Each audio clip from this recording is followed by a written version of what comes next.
ಶಾರದಾ ಶಾರದಾಂ ಭೋಜವದನಾ ವದನಾಂಬುಜೇ ಸರ್ವದಾ ಸರ್ವದಾಸ್ಮಾಕಂ ಸನ್ನಿಧಿಂ ಸನ್ನಿಧಿಂ ಕ್ರಿಯಾತ್. ಸಮಸ್ತ ವೀಕ್ಷಕರಿಗೂ 2026ನೇ ಸಾಲಿನ ಕಟಕ ರಾಶಿಯ ವರ್ಷ ಭವಿಷ್ಯದ ಕಾರ್ಯಕ್ರಮಕ್ಕೆ ಸುಸ್ವಾಗತ. ನಾವು ಈ 2026ನೇ ಸಾಲಿನಲ್ಲಿ ಕಟಕ ರಾಶಿಯವರಿಗೆ ಯಾವ ರೀತಿಯಾದಂತಹ ಫಲ ಪ್ರಾಪ್ತಿಯಾಗತ್ತೆ ಅಂತ ಹೇಳಿ ನೋಡ್ತಾ ಹೋಗೋಣ. ಅದಕ್ಕಿಂತಲೂ ಮೊದಲು ನಾನು ನಿಮಗೊಂದು ವಿಷಯವನ್ನು ಹೇಳಬೇಕು. ಈ ವರ್ಷದ ಅಕ್ಷಯ ತೃತೀಯದಂದು ಅಂಥೇಳಿ ಆದರೆ ಏಪ್ರಿಲ್ ತಿಂಗಳ 20ನೇ ತಾರೀಖಿನಂದು ನಾವು ಶೃಂಗೇರಿಯಲ್ಲಿರುವಂತಹ ನಮ್ಮ ಯಾಗಶಾಲೆಯಲ್ಲಿ ಶ್ರೀ ಸೂಕ್ತ ಹೋಮ, ದುರ್ಗಾ ಹೋಮ ಮತ್ತು ಸರಸ್ವತಿ ಹೋಮವನ್ನು ಹಮ್ಮಿಕೊಂಡಿದ್ದೇವೆ. ಶ್ರೀ ಸೂಕ್ತ ಹೋಮವನ್ನು ಮಾಡುವುದರಿಂದಾಗಿ ಹಣಕಾಸಿನ ವಿಚಾರದಲ್ಲಿ ಅಭಿವೃದ್ಧಿ ಉಂಟಾಗುತ್ತೆ, ಹಾಗೆ ಉದ್ಯೋಗದ ವಿಚಾರದಲ್ಲಿಯೂ ಕೂಡ ಅಭಿವೃದ್ಧಿ ಅನ್ನುವಂಥದ್ದು ಉಂಟಾಗುತ್ತೆ.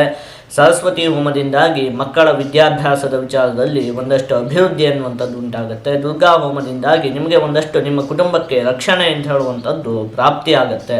ಹಾಗಾಗಿ ಈ ವರ್ಷದಲ್ಲಿ ಒಂದು ಕುಟುಂಬದ ಸಂಪೂರ್ಣ ಅಭಿವೃದ್ಧಿ ಉಂಟಾಗಬೇಕು ಅಂತ ಹೇಳುವಂತಹ ಕಾರಣಕ್ಕಾಗಿ ಈ 3 ಹೋಮಗಳನ್ನು ನಾವು ಹಮ್ಮಿಕೊಂಡಿದ್ದೇವೆ. ಹಾಗೆ ಇದರಲ್ಲಿ ಭಾಗವಹಿಸುವುದಕ್ಕೆ ನಿಮಗೂ ಕೂಡ ನಾವು ಅವಕಾಶವನ್ನು ಮಾಡಿಕೊಟ್ಟಿದ್ದೇವೆ. ನೋಡಿ, ನೀವು ಕೇವಲ 1,000 ರೂಪಾಯಿಗಳನ್ನು ಪಾವತಿಸುವುದರ ಮೂಲಕ ಈ ಹೋಮದ ಸಂಕಲ್ಪದಲ್ಲಿ ನಿಮ್ಮ ಮತ್ತು ನಿಮ್ಮ ಕುಟುಂಬದವರ ಹೆಸರನ್ನು ಸೇರಿಸುವುದಕ್ಕೆ ನಾವು ಅವಕಾಶ ಮಾಡಿಕೊಟ್ಟಿದ್ದೇವೆ. ಇದ್ರ ಬಗ್ಗೆ ನೀವು ಹೆಚ್ಚಿನ ಮಾಹಿತಿ ಬೇಕು ಅಂತ ಹೇಳಿ ಆದರೆ ನೋಡಿ, ಈಗ ಕೆಳಗಡೆ ಕಾಣುತ್ತಿರುವಂತಹ ಫೋನ್ ನಂಬರಿಗೆ ನೀವು ಫೋನ್ ಮಾಡಿ ಹೆಚ್ಚಿನ ಮಾಹಿತಿಯನ್ನು ಪಡೆಯಬಹುದು. ಹಾಗೆ ನಿಮ್ಮ ಮತ್ತು ನಿಮ್ಮ ಕುಟುಂಬದವರ ಹೆಸರನ್ನು ಕೂಡ ಸೇರಿಸಬಹುದು. ಇದಿಷ್ಟು ಕೂಡ ಒಂದು ವಿಚಾರ. ಈಗ ನಾವು ಈ 2026ನೇ ಸಾಲಿನಲ್ಲಿ ಕಟಕ ರಾಶಿಯವರಿಗೆ ಏನೇನು ಫಲ ಪ್ರಾಪ್ತಿಯಾಗುತ್ತೆ ಅದನ್ನು ನೋಡ್ತಾ ಹೋಗೋಣ. ಅದಕ್ಕಿಂತಲೂ ಮೊದಲು ನಾವಿದನ್ನು 2 ವಿಭಾಗ ಮಾಡಿಕೊಳ್ಬೇಕು. ಮೊದಲು ನಾವು 2025ನೇ ಇಸ್ವಿಯಲ್ಲಿ ಅಂದರೆ ಹೋದ ವರ್ಷ ಏನೇನು ನಡೀತು ಅಂತ ಹೇಳುವುದನ್ನು ನೋಡಿಕೊಳ್ಳೋಣ. ಅದಾದಮೇಲೆ ಮುಂದಿನ ವರ್ಷ 2026ರಲ್ಲಿ ಏನೇನು ನಡೆಯುತ್ತೆ ಅಂತ ಹೇಳೋದನ್ನು ನೋಡ್ತಾ ಹೋಗೋಣ. ಮೊದಲು 2025ರಲ್ಲಿ ಏನೇನು ನಡೀತು ಅಂತ ಹೇಳುವಂತಹ ಮುಖ್ಯಾಂಶಗಳು. ನಿಮಗೆ ಎಲ್ಲ ಜನಗಳು ಕೂಡ ಮರ್ಯಾದೆಯನ್ನು ಕೊಡ್ತಾರೆ, ಹೊರಗಡೆ ಎಲ್ಲ ಆಯಿತಾ. ಹೊರಗಡೆ ನಿಮಗೆ ಎಂತಹ ದೊಡ್ಡ ದೊಡ್ಡ ವ್ಯಕ್ತಿಗಳಿದ್ರು ನಿಮಗೆ ಅತ್ಯಂತವಾಗಿ ಮರ್ಯಾದೆಯನ್ನು ಕೊಡ್ತಾರೆ. ಹೊರಗಡೆ ಎಲ್ಲ ನಿಮಗೆ ಗೌರವದ ಪ್ರಾಪ್ತಿ ಅಂತ ಹೇಳುವಂಥದ್ದು ಉಂಟಾಗುತ್ತೆ. ಆದರೆ ನಿಂದಿತಃ ಸ್ವೈಹಿ ಅಂದರೆ ಮನೆಯಲ್ಲಿ ಅಷ್ಟೊಂದು ನಿಮಗೆ ಗೌರವದ ಪ್ರಾಪ್ತಿ ಉಂಟಾಗುವುದಿಲ್ಲ, ಅಥವಾ ತಮ್ಮ ಜನಗಳಲ್ಲಿ ತಮ್ಮ ಸುತ್ತಮುತ್ತ ಇರುವಂತಹ ಜನಗಳು ಅಷ್ಟೊಂದು ನಿಮಗೆ ಗೌರವವನ್ನು ಕೊಡುವುದಿಲ್ಲ. ಅವರಿಂದೆಲ್ಲ ಒಂದು ಸ್ವಲ್ಪ ಅವಮಾನ ಅಂತ ಹೇಳುವಂಥದ್ದು ಉಂಟಾಗುತ್ತೆ. ಹಣಕಾಸಿನ ವ್ಯಯ ಅಂತ ಹೇಳುವಂಥದ್ದು ಉಂಟಾಗುತ್ತೆ.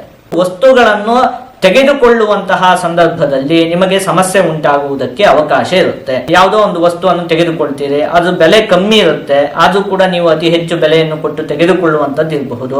ಅಥವಾ ನೀವು ತೆಗೆದುಕೊಂಡಂತಹ ವಸ್ತು ಉತ್ತಮವಾಗಿಲ್ಲದೆ ಇರುವಂಥದ್ದು, ಅದು ಹಾಳಾಗಿರುವಂಥದ್ದಾಗಿರಬಹುದು. ಈ ರೀತಿಯಾಗಿ ವಸ್ತುಗಳನ್ನು ತೆಗೆದುಕೊಳ್ಳುವಂತಹ ಸಂದರ್ಭದಲ್ಲಿ ನಿಮಗೆ ಒಂದಷ್ಟು ವಂಚನೆಗಳು ಉಂಟಾಗುವುದಕ್ಕೆ ಅವಕಾಶ ಇರುತ್ತೆ. ಹಾಗಾಗಿ ಯಾವುದೇ ವಸ್ತುವನ್ನು ತೆಗೆದುಕೊಳ್ಳುವಂತಹ ಸಂದರ್ಭದಲ್ಲಿ ನೀವು ಅತ್ಯಂತ ಜೋಪಾನವಾಗಿರಬೇಕಾಗುತ್ತೆ. ಹಾಗೆ ವಸ್ತುವನ್ನು ಮಾರಾಟ ಮಾಡುವಂತಹ ವ್ಯಕ್ತಿಗಳು ಕೂಡ ಅತ್ಯಂತ ಜೋಪಾನವಾಗಿರಬೇಕಾಗುತ್ತೆ. ನಿಮಗೂ ಕೂಡ ವ್ಯವಹಾರದಲ್ಲಿ ಒಂದು ಸ್ವಲ್ಪ ವಂಚನೆ ಉಂಟಾಗುವುದಕ್ಕೆ ಅವಕಾಶ ಇರುತ್ತೆ. ಉದ್ಯೋಗಕ್ಕೆ ಸಂಬಂಧಪಟ್ಟಿರುವಂತಹ ವಿಚಾರದಲ್ಲಿ ಮುಖ್ಯವಾಗಿ ನೀವು ಈ ವರ್ಷದಲ್ಲಿ ಯಾವುದೇ ದೊಡ್ಡ ಮಟ್ಟಿನ ನಿರ್ಧಾರವನ್ನು ತೆಗೆದುಕೊಳ್ಳುವುದಕ್ಕೆ ಹೋಗಬಾರದು. ನಿಮ್ಮ ತಪ್ಪು ಇರುವುದಿಲ್ಲ, ಆದರೂ ಕೂಡ ಒಂದಷ್ಟು ಜನರ ಜೊತೆ ಒಂದಷ್ಟು ವಿವಾದಗಳು ಉಂಟಾಗುವುದಕ್ಕೆ ಅವಕಾಶ ಇರುತ್ತೆ. ಅಲ್ಲಿಗೆ ಇದನ್ನು ಅವಲೋಕನವನ್ನು ಮಾಡಿದಂತಹ ಸಂದರ್ಭದಲ್ಲಿ ಹೋದ ವರ್ಷದಲ್ಲಿ ನಿಮಗೆ ಮೊದಲೊಂದು 3-4 ತಿಂಗಳು ಒಂದಷ್ಟು ಅಭಿವೃದ್ಧಿ ಅನ್ನುವಂಥದ್ದು ಉಂಟಾಯಿತು. ಅದಾದ ಮೇಲೆ ನಿಮಗೆ ಅನೇಕ ವಿಧವಾಗಿ ಕಷ್ಟಗಳೇ ಉಂಟಾಯಿತು ಅಂತ ಹೇಳುವಂಥದ್ದು ಗೊತ್ತಾಗುತ್ತೆ. ಇದಿಷ್ಟು ಕೂಡ ಹೋದ ವರ್ಷ ನಡೆದಿರುವಂತಹ ವಿಚಾರಗಳು. ಈಗ ಈ 2026ನೇ ಇಸ್ವಿಯಲ್ಲಿ ಮುಂದೆ ಏನು ನಡೆಯುತ್ತೆ ಅದನ್ನು ನೋಡ್ತಾ ಹೋಗೋಣ. ನೋಡಿ, ನಾವು ಒಂದು ವರ್ಷದ ಭವಿಷ್ಯವನ್ನು ವಿವೇಚನೆ ಮಾಡುವಂತಹ ಸಂದರ್ಭದಲ್ಲಿ ಪ್ರಮುಖವಾಗಿ 4 ಗ್ರಹಗಳನ್ನು ಪರಿಗಣನೆಗೆ ತೆಗೆದುಕೊಳ್ಬೇಕಾಗತ್ತೆ. ರಾಹುಗ್ರಹ, ಕೇತುಗ್ರಹ, ಗುರುಗ್ರಹ ಮತ್ತು ಶನಿಗ್ರಹ.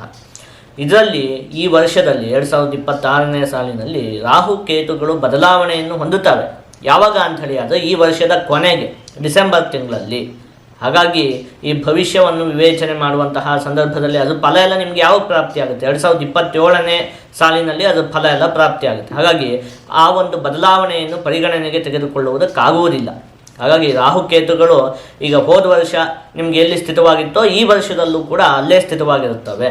ಇನ್ನು ಶನಿ ಗ್ರಹವು ಕೂಡ ಮೀನ ರಾಶಿಯಲ್ಲಿ ಹೋದ ವರ್ಷ ಸ್ಥಿತವಾಗಿತ್ತು, ಈ ವರ್ಷದಲ್ಲಿಯೂ ಕೂಡ ಅದು ಮೀನ ರಾಶಿಯಲ್ಲೇ ಸ್ಥಿತವಾಗಿರುತ್ತೆ.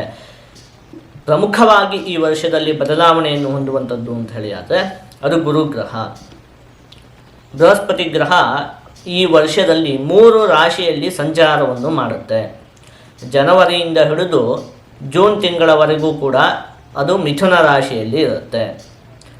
ಆ ಜೂನ್ 2ನೇ ತಾರೀಖಿನಿಂದ ಹಿಡಿದು ಅಕ್ಟೋಬರ್ ತಿಂಗಳ 31ನೇ ತಾರೀಖಿನವರೆಗೂ ಕೂಡ ಅದು ಕಟಕ ರಾಶಿಯಲ್ಲಿ ನಿಮ್ಮ ರಾಶಿಯಲ್ಲೇ ಸ್ಥಿರವಾಗಿರುತ್ತೆ.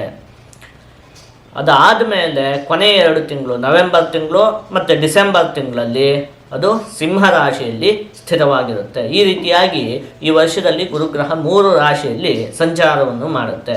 ಹಾಗಾಗಿ ನಿಮ್ಮ ಈ ವರ್ಷದ ಭವಿಷ್ಯವನ್ನು ನಾವು 3 ವಿಭಾಗ ಮಾಡಿಕೊಂಡು ನೋಡಬೇಕು. ಮೊದಲು ಜನವರಿಯಿಂದ ಜೂನ್ವರೆಗೆ ಏನಾಗುತ್ತೆ ಅದನ್ನು ನೋಡ್ಕೊಳ್ಬೇಕು. ಅದಾದಮೇಲೆ ಮತ್ತೆ 5 ತಿಂಗಳು ಜೂನಿಂದ ಹಿಡಿದು ಅಕ್ಟೋಬರ್ ಕೊನೆವರೆಗೂ ಕೂಡ ಏನಾಗುತ್ತೆ ಅಂತ ಹೇಳುವಂಥದ್ದು. ಇನ್ನೊಂದು ನವೆಂಬರ್ ಮತ್ತು ಡಿಸೆಂಬರ್ ತಿಂಗಳಲ್ಲಿ ಏನಾಗುತ್ತೆ, ಈ ರೀತಿಯಾಗಿ 3 ವಿಭಾಗ ಮಾಡ್ಕೊಂಡು ನಾವು ತಿಳಿದುಕೊಳ್ಬೇಕಾಗತ್ತೆ. ನಾವು ಮೊದಲ 5 ತಿಂಗಳಲ್ಲಿ ಜನವರಿಯಿಂದ ಹಿಡಿದು ಜೂನ್ವರೆಗೆ ಏನಾಗುತ್ತೆ ಅದನ್ನು ನೋಡ್ತಾ ಹೋಗೋಣ. ನೋಡಿ, ಅಲ್ಲಿಯವರೆಗೂ ಕೂಡ ಗುರುಗ್ರಹ ಮಿಥುನ ರಾಶಿಯಲ್ಲಿ ನಿಮಗೆ ದ್ವಾದಶ ಭಾವದಲ್ಲಿ ಸ್ಥಿತವಾಗಿರುತ್ತೆ. ಹಾಗಾಗಿ ಹೋದ ವರ್ಷ ಎಲ್ಲ ಏನು ಕಷ್ಟಗಳು ಇತ್ಯಾದಿಗಳನ್ನೆಲ್ಲ ವಿವೇಚನೆ ಮಾಡಿದ್ವಲ್ಲ, ಅದೆಲ್ಲದೂ ಕೂಡ ಈ ವರ್ಷದ 5 ತಿಂಗಳವರೆಗೂ ಕೂಡ ಹಾಗೇ ಇರುತ್ತೆ. ಈ ವರ್ಷದ 5 ತಿಂಗಳವರೆಗೂ ಏನು ಭಾರಿ ವ್ಯತ್ಯಾಸ ಇಲ್ಲ. ಹೋದ ವರ್ಷ ಹೇಗಿತ್ತೋ ಈ ವರ್ಷವೂ ಕೂಡ ಜೂನ್ವರೆಗೆ ಅದೇ ರೀತಿಯಾಗಿರುತ್ತೆ. ಕೆಲವೊಂದು ವಿಚಾರದಲ್ಲಿ ನೀವು ಜೋಪಾನವಾಗಿರಬೇಕಾಗುತ್ತೆ. ಬೃಹಸ್ಪತಿ ಗ್ರಹ ದ್ವಾದಶ ಭಾವದಲ್ಲಿ ಇರೋದ್ರಿಂದಾಗಿ ಅದು ಯಾವುದು ಅಂದರೆ ವ್ಯಯೇ ಬೃಹಸ್ಪತೋ ರೋಗಿ ವ್ಯಸನಿ ಪರಕರ್ಮಕೃತು ಬಂಧು ವೈರಿ ನೀಚ ಸೇವಿ ಗುರುದ್ವೇಷಿ ಚ ಜಾಯತೆ ಅಂಥೇಳಿ ಹೇಳಿರುವಂಥದ್ದು. ಮುಖ್ಯವಾಗಿ ಆರೋಗ್ಯಕ್ಕೆ ಸಂಬಂಧಪಟ್ಟಿರುವಂತಹ ವಿಚಾರಗಳಲ್ಲಿ ಹೋದ ವರ್ಷವೂ ಕೂಡ ನಿಮಗೆ ಕೆಲವೊಂದು ಸಮಸ್ಯೆಗಳು ಉಂಟಾಯಿತು. ಈ ವರ್ಷದ 5ನೇ ತಿಂಗಳವರೆಗೂ ಕೂಡ ಸ್ವಲ್ಪ ಆರೋಗ್ಯದ ವಿಚಾರದಲ್ಲಿ ಜೋಪಾನವಾಗಿರಬೇಕಾಗತ್ತೆ. ಅದಾದಮೇಲೆ ಬಂಧು ವೈರಿ, ಬಂಧುಗಳ ಜೊತೆಗೆ ಒಂದು ಸ್ವಲ್ಪ ವೈಮನಸ್ಯ ಇತ್ಯಾದಿಗಳೆಲ್ಲ ಉಂಟಾಗುವುದಕ್ಕೆ ಅವಕಾಶ ಇರುತ್ತೆ. ಉದ್ಯೋಗದ ವಿಚಾರದಲ್ಲಿಯೂ ಕೂಡ ಹೋದ ವರ್ಷ ಕೂಡ ನಿಮಗೆ ಸಮಸ್ಯೆ ಅಂತ ಹೇಳುವಂಥದ್ದು ಉಂಟಾಯಿತು. ಅದು ಈ ವರ್ಷದ 5ನೇ ತಿಂಗಳವರೆಗೂ ಕೂಡ ಮುಂದುವರಿಯುತ್ತೆ. ಹಾಗೆ ಮನೆಯಲ್ಲಿರುವಂತಹ ಹಿರಿಯ ವ್ಯಕ್ತಿಗಳು, ತಂದೆ ತಾಯಿಗಳು ಆಗಿರಬಹುದು, ಅಥವಾ ಹೊರಗಡೆ ಗುರು ಹಿರಿಯರ ಜೊತೆ ಎಲ್ಲ ಒಂದು ಸ್ವಲ್ಪ ವೈಮನಸ್ಯಗಳು ಉಂಟಾಗುವುದಕ್ಕೆ ಅವಕಾಶ ಇದೆ. ಕಾರಣನೇ ಇಲ್ಲದೆ ಅವರಿಂದೆಲ್ಲ ಒಂದು ಸ್ವಲ್ಪ ಬಯಸಿಕೊಳ್ಳುವಂಥದ್ದು ಇಂಥದ್ದೆಲ್ಲ ಹೋದ ವರ್ಷವೂ ಆಗಿದೆ. ಈ ವರ್ಷದ 5 ತಿಂಗಳವರೆಗೂ ಕೂಡ ಇದಿಷ್ಟು ವಿಚಾರದಲ್ಲಿ ನೀವು ಜೋಪಾನವಾಗಿರಬೇಕಾಗತ್ತೆ. ಅಲ್ಲಿಗೆ ತಾತ್ಪರ್ಯ ಏನು ಅಂತ ಹೇಳಿ ಆದರೆ ಹೋದ ವರ್ಷದಲ್ಲೂ ಕಷ್ಟ ಇತ್ತು. ಆ ಕಷ್ಟ ಅಂತ ಹೇಳುವಂಥದ್ದು ಈ ವರ್ಷದ 5ನೇ ತಿಂಗಳವರೆಗೂ ಕೂಡ ಮುಂದುವರಿಯುತ್ತೆ. ಹೋದ ವರ್ಷದ ಥರನೇ ಇರುತ್ತೆ ಈ ವರ್ಷದ 5ನೇ ತಿಂಗಳು. ಅಲ್ಲಿವರೆಗೂ ಕೂಡ ಏನು ಹೇಳುವಂತಹ ವ್ಯತ್ಯಾಸ ಉಂಟಾಗಲ್ಲ. ಮತ್ತು ವ್ಯಯಸ್ಥಾನದಲ್ಲಿ ಗುರುವಿನ ಸ್ಥಿತಿ ಇರೋದ್ರಿಂದಾಗಿ ಮುಖ್ಯವಾಗಿ ಹಣಕಾಸಿನ ವ್ಯಯ, ಹೆಚ್ಚಿಗೆ ಹಣಕಾಸಿನ ಖರ್ಚು ಅಂತ ಹೇಳುವಂಥದ್ದು ಕೂಡ ಉಂಟಾಗುತ್ತೆ. ಹಾಗಾಗಿ 5ನೇ ತಿಂಗಳವರೆಗೂ ಕೂಡ ನಿಮಗೇನು ವ್ಯತ್ಯಾಸ ಇಲ್ಲ ಹೋದ ವರ್ಷದ ರೀತಿಯೇ. ಅದಾದಮೇಲೆ ಏನಾಗುತ್ತೆ, ಜೂನ್ 2ನೇ ತಾರೀಖಿನಂದು ಬೃಹಸ್ಪತಿ ಗ್ರಹ ಕರ್ಕಾಟಕ ರಾಶಿಗೆ ನಿಮ್ಮ ರಾಶಿಗೆ ಪ್ರವೇಶ ಮಾಡುತ್ತೆ. ಅಲ್ಲಿಂದ ಹಿಡಿದು ಮತ್ತೆ 5 ತಿಂಗಳವರೆಗೆ ಅದು ನಿಮ್ಮ ರಾಶಿಯಲ್ಲೇ ಸ್ಥಿತವಾಗಿರುತ್ತೆ. ಅಕ್ಟೋಬರ್ ಕೊನೆವರೆಗೂ ಕೂಡ 5 ತಿಂಗಳುಗಳ ಕಾಲ ನಿಮ್ಮ ರಾಶಿಯಲ್ಲಿ ಸ್ಥಿತವಾಗಿರುತ್ತೆ. ವಾಸ್ತವವಾಗಿ ಗುರುಗ್ರಹ ರಾಶಿಯಲ್ಲೇ ಸ್ಥಿತವಾಗಿರುವಂಥದ್ದು ಅಂತ ಹೇಳುವಂಥದ್ದು ಒಳ್ಳೆಯದಲ್ಲ. ಜನ್ಮಗುರು ಅಂತ ಹೇಳುವಂಥದ್ದು ಒಳ್ಳೆಯದಲ್ಲ. ಆದರೆ ನಿಮಗೆ ವಿಶೇಷವಾಗಿ ಕರ್ಕಾಟಕ ರಾಶಿಯವರಿಗೆ ನಿಮ್ಮ ರಾಶಿಯಲ್ಲಿ ಸ್ಥಿತವಾದವಾಗ ಏನಾಗುತ್ತೆ, ಗುರುಗ್ರಹ ಉಚ್ಚವಾಗಿ ಸ್ಥಿತವಾಗಿರುತ್ತೆ. ಹಾಗಾಗಿ ನಿಮಗೆ ಕೆಲವೊಂದು ಉತ್ತಮವಾದ ಫಲ ಅಂತ ಹೇಳುವಂಥದ್ದು ಕೂಡ ಪ್ರಾಪ್ತಿಯಾಗುತ್ತೆ. ಆ ಸಂದರ್ಭದಲ್ಲಿ ಸಮಾಜದಲ್ಲಿ ನಿಮಗೆ ವಿಶೇಷವಾದ ಗೌರವಗಳು ಪ್ರಾಪ್ತಿಯಾಗುವುದಕ್ಕೆ ಅವಕಾಶ ಇರುತ್ತೆ. ನಿಮ್ಮಲ್ಲಿ ಏನೋ ಪ್ರತಿಭೆ ಇದ್ದರೆ ಅದನ್ನೆಲ್ಲ ಗುರುತಿಸ್ತಾರೆ. ಒಟ್ಟಲ್ಲಿ ನಿಮ್ಮ ಸುತ್ತಮುತ್ತ ಇರುವಂತಹ ವ್ಯಕ್ತಿಗಳೆಲ್ಲ ನಿಮಗೆ ವಿಶೇಷವಾದಂತಹ ಗೌರವವನ್ನು ನೀಡ್ತಾರೆ. ನಿಮಗೆ ಒಂದಷ್ಟು ಸನ್ಮಾನಗಳು ಇತ್ಯಾದಿಗಳೆಲ್ಲ ಪ್ರಾಪ್ತಿಯಾಗುವುದಕ್ಕೆ ಅವಕಾಶ ಉಂಟು. ಇನ್ನು ನಿಮ್ಮ ಕೆಲವೊಂದಷ್ಟು ಆಸೆಗಳು ಕೂಡ ಈ ಒಂದು ಸಮಯದಲ್ಲಿ ನೆರವೇರುತ್ತೆ. ಏನೋ ಮಾಡಬೇಕು ಅಂತಲೋ, ಏನೋ ಒಂದು ವಸ್ತುಗಳನ್ನು ತೆಗೆದುಕೊಳ್ಬೇಕು ಅಂತನೋ, ಏನೋ ಒಂದಷ್ಟು ಆಸೆಗಳೆಲ್ಲ ಇರುತ್ತಲ್ಲ, ಅದೆಲ್ಲ ಈ ಮಧ್ಯದ 5 ತಿಂಗಳಲ್ಲಿ ಯಾವಾಗ ಜೂನ್ 2ರಿಂದ ಹಿಡಿದು ಅಕ್ಟೋಬರ್ 31 ಒಳಗಡೆ ಒಂದಷ್ಟು ಆಸೆಗಳು ಅಂತ ಹೇಳುವಂಥದ್ದು ಕೂಡ ನೆರವೇರುತ್ತೆ. ಹಾಗೆ 1-2 ವಿಚಾರದಲ್ಲಿ ನೀವು ಜೋಪಾನವಾಗಿಯೂ ಕೂಡ ಇರಬೇಕಾಗತ್ತೆ. ಅದು ಯಾವುದು, ಆರೋಗ್ಯಕ್ಕೆ ಸಂಬಂಧಪಟ್ಟಿರುವಂತಹ ವಿಚಾರದಲ್ಲಿ ಇಲ್ಲಿಯೂ ಕೂಡ ನೀವು ಜೋಪಾನವಾಗಿ ಇರಬೇಕಾಗತ್ತೆ. ಇನ್ನು ಉದ್ಯೋಗದ ತೊಂದರೆಗಳು ಮುಂದುವರಿಯುತ್ತೆ. ಮೊದಲ 5 ತಿಂಗಳಲ್ಲೂ ಇತ್ತು, ಜನವರಿಯಿಂದ ಜೂನ್ ತಿಂಗಳವರೆಗೂ ನೋಡಿದ್ವಿ. ಜೂನಿಂದ ಹಿಡಿದು ಅಕ್ಟೋಬರ್ವರೆಗೂ ಕೂಡ ಉದ್ಯೋಗದ ಸಮಸ್ಯೆಗಳು ಮುಂದುವರಿಯುತ್ತೆ. ಆದರೆ ಹಿಂದಿಗಿಂತ ಕಮ್ಮಿ ಆಗುತ್ತೆ. ಯಾವಾಗ ಮೊದಲ 5 ತಿಂಗಳಲ್ಲಿ ಎಷ್ಟು ಉದ್ಯೋಗದ ಸಮಸ್ಯೆ ಇತ್ತು ಅದಕ್ಕಿಂತ ಉದ್ಯೋಗದ ಸಮಸ್ಯೆ ಅಂತ ಹೇಳುವಂಥ ಕಮ್ಮಿ ಆಗುತ್ತೆ. ಅದು ಸಣ್ಣ ಪುಟ್ಟ ಉದ್ಯೋಗದ ಸಮಸ್ಯೆಗಳು ಅಂತ ಹೇಳುವಂಥದ್ದು ಮುಂದುವರಿಯುತ್ತೆ. ಅಲ್ಲಿಗೆ ಮೊದಲ 5 ತಿಂಗಳು ಚೆನ್ನಾಗಿಲ್ವೇ ಇಲ್ಲ. ಇಲ್ಲಿ ಜನವರಿಯಿಂದ ಹಿಡಿದು ಜೂನ್ವರೆಗಿನ ಒಂದು ಸಮಯ, ಜೂನಿಂದ ಹಿಡಿದು ಅಕ್ಟೋಬರ್ 31 ಅಂದರೆ ಮತ್ತೆ 5 ತಿಂಗಳು ಹೇಗಿದೆ ಅಂತ ಹೇಳಿ ಆದರೆ ಮಧ್ಯಮ, ಅದಕ್ಕಿಂತ ಚೆನ್ನಾಗಿದೆ. ಏನು ತೀರಾ ಚೆನ್ನಾಗಿದೆ ಅಂತ ಹೇಳಿ ಅಲ್ಲ, ಆದರೆ ಅದಕ್ಕೆ ಹೋಲಿಸಿದಂತಹ ಪಕ್ಷದಲ್ಲಿ ಚೆನ್ನಾಗಿದೆ. ಈಗ 3ನೇ ವಿಭಾಗ, ಕೊನೆಯ 2 ತಿಂಗಳಲ್ಲಿ ಏನಾಗುತ್ತೆ, ನವೆಂಬರ್ ಮತ್ತು ಡಿಸೆಂಬರ್ ತಿಂಗಳಿದೆಯಲ್ಲ, ಆ ಸಮಯದಲ್ಲಿ ಏನಾಗುತ್ತೆ ಅಂತ ಹೇಳಿ ಅಂದರೆ ಗುರುಗ್ರಹ ಸಿಂಹ ರಾಶಿಯಲ್ಲಿ ಸ್ಥಿತವಾಗಿರುತ್ತೆ. ನಿಮಗೆ ದ್ವಿತೀಯ ಭಾವದಲ್ಲಿ ಗುರುಗ್ರಹದ ಸ್ಥಿತಿ ಇರುತ್ತೆ. ಆ ಸಂದರ್ಭದಲ್ಲಿ ಮನಸ್ಸೌಖ್ಯಂ, ಯಶೋವೃದ್ಧಿಂ, ಸೌಭಾಗ್ಯಂಚ, ಧನಾಗಮಃ, ಕೀರ್ತಿ ಲಾಭಂಚ, ಧರ್ಮಾಪ್ತಿಂ ದ್ವಿತೀಯಸ್ಥೋ ಯದಾ ಗುರುಹು ಅಂಥೇಳಿ ಹೇಳಿರುವಂಥದ್ದು. ಮನಸ್ಸೌಖ್ಯ, ನಿಮ್ಮ ಮನಸ್ಸಿಗೆ ಒಂದು ನೆಮ್ಮದಿ ಅಂತ ಹೇಳುವಂಥದ್ದು ಪ್ರಾಪ್ತಿಯಾಗುತ್ತೆ. ನೋಡಿ, ಹೋದ ವರ್ಷ ಕೂಡ ಕಷ್ಟ, ಈ ವರ್ಷದ ಮೊದಲ 5 ತಿಂಗಳು ತುಂಬ ಕಷ್ಟನೇ ಇದೆ. ಅದಾದಮೇಲೆ ಇರುವಂಥ 5 ತಿಂಗಳು ಅದಕ್ಕಿಂತ ಉತ್ತಮ, ಒಂದು ರೀತಿ ಮಧ್ಯಮ ಅಂತ ಹೇಳಿ ಹೇಳ್ಬೋದು. ಆದರೆ ಕೊನೆಯ 2 ತಿಂಗಳಲ್ಲಿ ನಿಮಗೆ ಅತ್ಯಂತವಾಗಿ ಅಭಿವೃದ್ಧಿ ಉಂಟಾಗುತ್ತೆ, ಮನಸ್ಸಿಗೆ ಶಾಂತಿ ಅಂತ ಹೇಳುವಂಥದ್ದು ಪ್ರಾಪ್ತಿಯಾಗುತ್ತೆ. ಯಶೋವೃದ್ಧಿ, ನಿಮಗೆ ಒಂದಷ್ಟು ಕೀರ್ತಿಗಳು, ಅದೇ ಹೇಳಿದ್ದಲ್ಲ, ಸನ್ಮಾನಗಳು ಇತ್ಯಾದಿಗಳೆಲ್ಲ ಪ್ರಾಪ್ತಿಯಾಗುತ್ತೆ. ಧನಾಗಮಃ, ಮುಖ್ಯವಾಗಿ ಹಣಕಾಸಿನ ವಿಚಾರಕ್ಕೆ ಈ ಸಮಯ ಅತ್ಯಂತ ಉತ್ತಮವಾಗಿದೆ. ಉತ್ತಮವಾಗಿ ಹಣಕಾಸಿನ ಆಗಮನ ಅಂತ ಹೇಳುವಂಥದ್ದು ಉಂಟಾಗುತ್ತೆ. ಧರ್ಮಾಪ್ತಿ, ಧಾರ್ಮಿಕ ಕಾರ್ಯಗಳಲ್ಲೆಲ್ಲ ನಿಮಗೆ ಆಸಕ್ತಿ ಅಂತ ಹೇಳುವಂಥದ್ದು ಉಂಟಾಗುತ್ತೆ.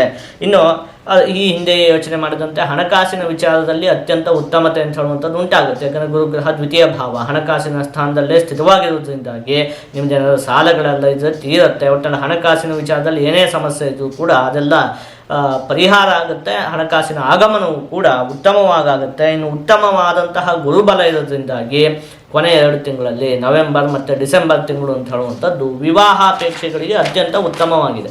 ನೋಡಿ, ಸ್ವಲ್ಪ ಪ್ರಯತ್ನ ಪಟ್ಟರೂ ಕೂಡ ವಿವಾಹ ಉಂಟಾಗುವುದಕ್ಕೆ ಆ ಸಮಯದಲ್ಲಿ ಅವಕಾಶ ಇರುತ್ತೆ. ಇನ್ನು ವಿದ್ಯಾರ್ಥಿಗಳಿಗೂ ಕೂಡ ಈ ಸಮಯ ಅತ್ಯಂತ ಉತ್ತಮವಾಗಿರುತ್ತೆ. ದ್ವಿತೀಯ ಭಾವ ಅಂದರೆ ಏನು ಹೇಳಿ, ಭರ್ತವ್ಯಂ ಅಖಿಲಂ ವಿತ್ತಂ, ವಾಣಿ ಚಕ್ಷುಶ್ಚ, ವಾಣಿ ವಿದ್ಯೆ ಅಲ್ವಾ, ವಿದ್ಯೆಗೆ ಸಂಬಂಧಪಟ್ಟಿರುವಂಥದ್ದು, ಮಾತಿಗೆ ಸಂಬಂಧಪಟ್ಟಿರುವಂತಹ ಸ್ಥಾನ ಅಂತ ಹೇಳುವಂಥದ್ದು ದ್ವಿತೀಯ ಸ್ಥಾನ.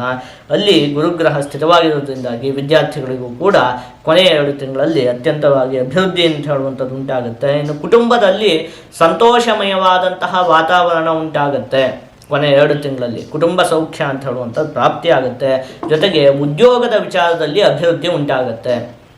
ನೋಡಿ, ಇದನ್ನು ಈ ವರ್ಷ ನೋಡಿದವಾಗ ಹೋದ ವರ್ಷದಲ್ಲಿ ಉದ್ಯೋಗದ ವಿಚಾರಕ್ಕೆ ಅಂತ ಏನು ಚೆನ್ನಾಗಿರಲಿಲ್ಲ, ಸಮಸ್ಯೆನೇ ಇತ್ತು. ಅದೇ ರೀತಿ ಈ ವರ್ಷದ ಮೊದಲ 5 ತಿಂಗಳು ಕೂಡ ಉದ್ಯೋಗದ ವಿಚಾರಕ್ಕೆ ಚೆನ್ನಾಗಿಲ್ಲ, ಸಮಸ್ಯೆನೇ ಇದೆ.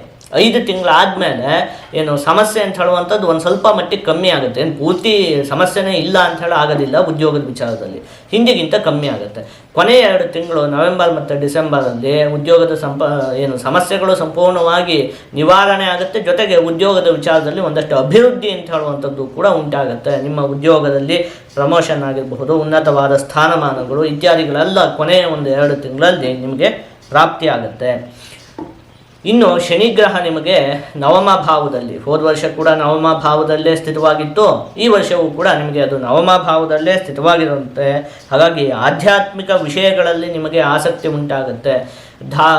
ಆಧ್ಯಾತ್ಮಿಕ ಗ್ರಂಥಗಳನ್ನು ಓದುವಂಥದ್ದು ಇರಬಹುದು, ಅಥವಾ ದೇವಸ್ಥಾನಗಳಿಗೆ ಹೋಗುವಂಥದ್ದು, ಧಾರ್ಮಿಕ ಕಾರ್ಯಗಳಲ್ಲಿ ಪಾಲ್ಗೊಳ್ಳುವಂಥದ್ದು, ಈ ರೀತಿಯಾಗಿ ಒಂದಷ್ಟು ಧಾರ್ಮಿಕ ವಿಚಾರಗಳಲ್ಲಿ, ಆಧ್ಯಾತ್ಮಿಕ ವಿಷಯಗಳಲ್ಲೆಲ್ಲ ನಿಮಗೆ ಆಸಕ್ತಿ ಅಂತ ಹೇಳುವಂಥದ್ದು ಹೋದ ವರ್ಷವೂ ಇತ್ತು, ಈ ವರ್ಷದಲ್ಲಿಯೂ ಕೂಡ ಅದು ಉಂಟಾಗುತ್ತೆ. ಆದರೆ ನೋಡಿ, ಸ್ನೇಹಿತರಿಂದ ಒಂದು ಸ್ವಲ್ಪ ವಂಚನೆಗಳು ಉಂಟಾಗುವುದಕ್ಕೆ ಅವಕಾಶ ಇರುತ್ತೆ. ನಂಬಿದಂತಹ ವ್ಯಕ್ತಿಗಳೇ ಸ್ನೇಹಿತರು ಅಂತ ಹೇಳಿ ನಂಬಿದಂತಹ ವ್ಯಕ್ತಿಗಳೇ ಒಂದು ಸ್ವಲ್ಪ ಮೋಸ ಮಾಡುವುದಕ್ಕೆ ಅವಕಾಶ ಇರುತ್ತೆ. ಇದು ಹೋದ ವರ್ಷವೂ ಇತ್ತು, ಈ ವರ್ಷವೂ ಕೂಡ ಇದೆ. ಇದೊಂದು ವಿಚಾರದಲ್ಲಿ ಜೋಪಾನವಾಗಿರಬೇಕಾಗತ್ತೆ. ಇನ್ನು ರಾಹುಗ್ರಹ ನಿಮಗೆ ಅಷ್ಟಮ ಭಾವದಲ್ಲಿಯೂ, ಕೇತುಗ್ರಹ ದ್ವಿತೀಯ ಭಾವದಲ್ಲಿಯೂ ಹೋದ ವರ್ಷದಂತೆ ಈ ವರ್ಷವೂ ಕೂಡ ಸ್ಥಿತವಾಗಿರುತ್ತೆ. ಹಾಗಾಗಿ ಆರೋಗ್ಯದ ಬಗ್ಗೆ ಸ್ವಲ್ಪ ಕಾಳಜಿಯನ್ನು ವಹಿಸಬೇಕಾಗುತ್ತೆ. ಅದರಲ್ಲೂ ಕೂಡ ವಿಶೇಷವಾಗಿ ಬಾಯಿಗೆ ಸಂಬಂಧಪಟ್ಟಿರುವಂತಹ ಅನಾರೋಗ್ಯದ ಸಮಸ್ಯೆಗಳು, ಬಾಯಲ್ಲಿ ಹುಣ್ಣಾಗುವಂಥದ್ದು ಇರಬಹುದು, ಹಲ್ಲುಗಳಲ್ಲಿ ಏನೋ ಸಮಸ್ಯೆಗಳು ಬರುವಂಥದ್ದು ಇರಬಹುದು. ಈ ರೀತಿಯಾಗಿ ಬಾಯಿಗೆ ಸಂಬಂಧಪಟ್ಟಿರುವಂತಹ ಆರೋಗ್ಯದ ವಿಚಾರದಲ್ಲಿ ಒಂದು ಸ್ವಲ್ಪ ಜೋಪಾನವಾಗಿರಬೇಕಾಗುತ್ತೆ. ಹಾಗೆ ಚರ್ಮಕ್ಕೆ ಸಂಬಂಧಪಟ್ಟಿರುವಂತಹ ಅನಾರೋಗ್ಯಗಳು ಕೂಡ ಕಾಡುವುದಕ್ಕೆ ಅವಕಾಶ ಇರುತ್ತೆ. ಇದಿಷ್ಟು ಕೂಡ ನಿಮಗೆ ಈ ವರ್ಷದಲ್ಲಿ ಪ್ರಾಪ್ತಿಯಾಗುವಂತಹ ಫಲಗಳು. ಅಲ್ಲಿಗೆ ಇದಿಷ್ಟನ್ನು ನೋಡಿದ್ವಲ್ಲ, ಇದಕ್ಕೆ ತಾತ್ಪರ್ಯ ಏನು ಗೊತ್ತಾ? ಮೊದಲ 5 ತಿಂಗಳು, ಜನವರಿಯಿಂದ ಹಿಡಿದು ಜೂನ್ವರೆಗಿನ ಮೊದಲ 5 ತಿಂಗಳು ಏನಿದೆ ಅದು ಅಷ್ಟೊಂದು ಉತ್ತಮ ಆಗಿಲ್ಲ. ಹೋದ ವರ್ಷದ ಥರನೇ ಕಷ್ಟ ಅಂತ ಹೇಳುವಂಥದ್ದು ಮುಂದುವರಿಯುತ್ತೆ. ಅದಾದಮೇಲೆ ಜೂನಿಂದ ಹಿಡಿದು ಅಕ್ಟೋಬರ್ ಕೊನೆಯವರೆಗೆ ಮತ್ತೆ 5 ತಿಂಗಳಿದೆಯಲ್ಲ ಮಧ್ಯಮ, ಹಿಂದಕ್ಕೆ ಅಂದರೆ ಪೂರ್ತಿ ಏನು ಅಭಿವೃದ್ಧಿ ಉಂಟಾಯಿತು ಅಂತ ಹೇಳಿ ಇಲ್ಲ, ಆದರೆ ಹೋದ ವರ್ಷಕ್ಕೆ ಮತ್ತು ಈ ವರ್ಷದ ಮೊದಲ 5 ತಿಂಗಳಿಗೆ ಹೋಲಿಸಿದ ಪಕ್ಷದಲ್ಲಿ ನಿಮಗೆ ತುಂಬ ಅಭಿವೃದ್ಧಿ ಅಂತ ಹೇಳುವಂಥದ್ದು ಉಂಟಾಗುತ್ತೆ. ಮಧ್ಯಮವಾಗಿದೆ, ಕೆಲವೊಂದು ಸಮಸ್ಯೆಗಳು ಇಲ್ಲೂ ಕೂಡ ಮುಂದುವರಿಯುತ್ತೆ, ಆದರೆ ಅದಕ್ಕೆ ಹೋಲಿಸಿದ ಪಕ್ಷದಲ್ಲಿ ಮಧ್ಯಮವಾಗಿದೆ. ಕೊನೆಯ 2 ತಿಂಗಳು ಮಾತ್ರ ನಿಮ್ಮ ಎಲ್ಲ ಸಮಸ್ಯೆಗಳು ಕೂಡ ಪರಿಹಾರ ಆಗುತ್ತೆ, ಜೊತೆಗೆ ಎಲ್ಲ ವಿಚಾರದಲ್ಲಿಯೂ ಕೂಡ ನಿಮಗೆ ಅಭಿವೃದ್ಧಿ ಅನ್ನುವಂಥದ್ದು ಉಂಟಾಗುತ್ತೆ. ಈ ವರ್ಷ ನಿಮಗೆ ಈ ರೀತಿಯಾದಂಥ ಫಲಪ್ರಾಪ್ತಿ ಆಗುತ್ತೆ. ಆದಷ್ಟು ನೀವು ಈ ವರ್ಷದಲ್ಲಿ ಸುಬ್ರಹ್ಮಣ್ಯ ಸ್ವಾಮಿಯ ಆರಾಧನೆಯನ್ನು ಮಾಡಬೇಕು. ನೀವು ಹೀಗೆ ಮಾಡುವುದರಿಂದ ನಿಮಗೆ ಯಾವುದೇ ಸಮಸ್ಯೆ ಅಂತ ಹೇಳುವಂಥದ್ದು ಉಂಟಾಗುವುದಿಲ್ಲ, ಜೊತೆಗೆ ಎಲ್ಲ ವಿಚಾರದಲ್ಲಿಯೂ ಕೂಡ ಶುಭ ಫಲ ಅಂತ ಹೇಳುವಂಥದ್ದು ಪ್ರಾಪ್ತಿಯಾಗುತ್ತೆ.